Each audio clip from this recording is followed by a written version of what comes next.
में एक कानून आया यूजीसी, उसमें कोई भी व्यक्ति बात करने को तैयार नहीं है। हर व्यक्ति को लगता है कि मेरी राजनीतिक व्यवस्था खत्म हो जाएगी, मेरा राजनीतिक करियर समाप्त हो जाएगा। यदि सत्य को सत्य कहने में राजनीतिक करियर खत्म होता है तो ऐसे 100 बार राजनीतिक करियरों को दांव पर लगाकर अपनी बात पहुंचती।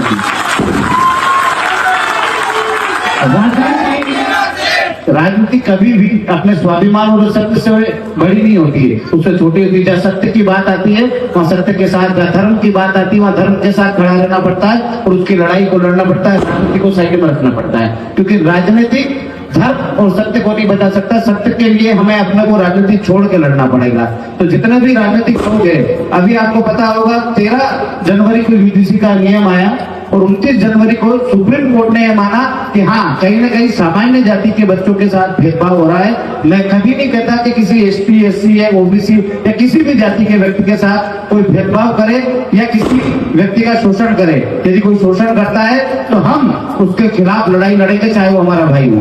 पर क्या यदि सामान्य जाति का बच्चा जो कॉलेज में पढ़ता है उसकी गलती नहीं है और उसको अपनी शिकायत करने का अधिकार भी समाप्त कर दोगे हम?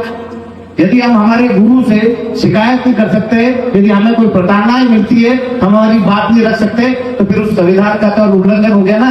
जिस संविधान की दुहाई दे रहे, जिस संविधान को मान रहे हैं, संविधान तो कहता है कि हर एक व्यक्ति को समान अधिकार मिले और किसी के भी साथ शोषण नहीं हो। तो फिर हमारे साथ शोषण हो रहा है तो फिर सब चुप क्यों है, क्यों मौन क्यों है?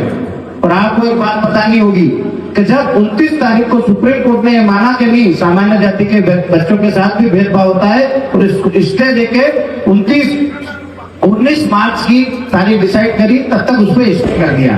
फिर भी हमारी जो मध्य प्रदेश की भाजपा सरकार है, जो जहाँ के मुख्यमंत्री मोहन यादव है, उनको इस कानून को लागू करने की इतनी जल्दी हुई कि सुप्रीम कोर्ट के स्टे को ताक पर रखकर 2 फरवरी के दिन उनने ये आदेश जारी कर दिया कि 15 दिनों में इस कानून को या लागू करके इसको सुचारू रूप से चलाया जाए। जिस पर सुप्रीम कोर्ट ने अभी फिलहाल 29 मार्च के तक उस पर स्टे दिया है, उसको भी उन्होंने नकार दिया। और हमारे जितने भी नेता हैं, चाहे वो विधायक हो, सांसद हो, वो सब चुप्पी धर के बैठ गए, क्योंकि उनको स्वाभिमान की लड़ाई नहीं लड़नी, सत्य की लड़ाई नहीं लड़नी, उनको तो इन नेताओं की चाटुकारिता करनी और दरी बिछानी।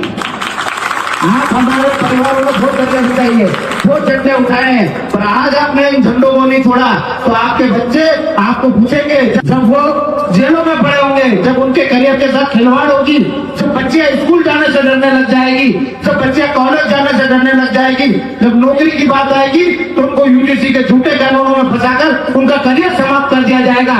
तब आपके पास जवाब नहीं होगा, क्योंकि जब ये कानून आया तब आप और हम सब जिंदा थे और हमारे बच्चे हमसे ये सवाल पूछेंगे कि ये कानून आया तब आप पार्टियों की गुलामी क्यों कर रहे थे, क्यों आपने झंडे को छोड़ के हमारे अधिकारों की लड़ाई नहीं लड़ी? तो मैं आपसे निवेदन कर रहा हूँ, पार्टियों के झंडे को छोड़ो और इस कानून का विरोध करो, क्योंकि ये कानून जो है एक पक्ष को अपराधी मान रहा है। चाहे आपका बेटा निर्दोष हो, घर में बैठा हो और उसके ऊपर आरोप लगेगा तो वो अपने आरोप के लिए भी गुहार नहीं लगा सकता कि ये आरोप झूठा है। मेरी बात आप सामान्य रूप से समझना कि सामान्य जाति में पैदा होना सरकार ने अपराधी घोषित कर दिया है। यदि सामान्य जाति का बच्चा है तो वो अपराधी है, वही शोषण करेगा, वही सब लोगों को अन्याय करेगा। तो आपको ये बात समझनी पड़ेगी कि क्या हमारे बच्चों को पढ़ने का अधिकार नहीं है? हम पढ़ाई करने जाते हैं, आप गांव में सब लोग हैं, अभी मुस्लिम समाज के भी है, खाती समाज के भी है, बच्चे जाति देख के दोस्ती नहीं करते किसी से। आमतौर पे बच्चे स्कूल में पढ़ते हैं और उनके विचार आपस में मिलते हैं और उनकी दोस्ती हो जाती है। ये जो पार्टी बोलती है ना कि एक राष्ट्र एक कानून, हिंदू समाज को एक करना है, भारत का विकास करना है, ये तो खाली और खाली जातियों में फूट डाल के राज करने की नीति लाए हैं जो अंग्रेजों के पास थी।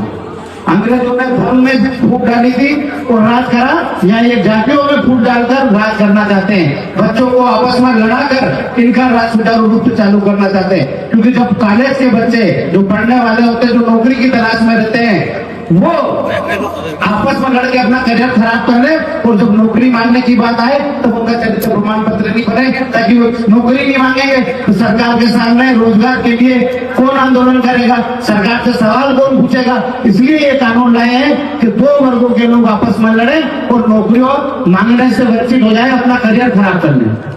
तो क्या आप लोग चाहते हो आपके बच्चों का करियर खराब हो? तो हाथ खड़ा करके कसम खाओगे जब तक ये यूडीसी कानून वापस में जाएगा तब तक हम पार्टियों का विरोध करते रहेंगे। जो लोग हाथ नहीं उठा रहे हो क्या विरोध नहीं करोगे क्या भैया? अब मेरी बात सुनो, भारतीय जनता पार्टी ये कानून लाई है, जब तक वो इस कानून को वापस नहीं लेगी तब तक हम विरोध करेंगे।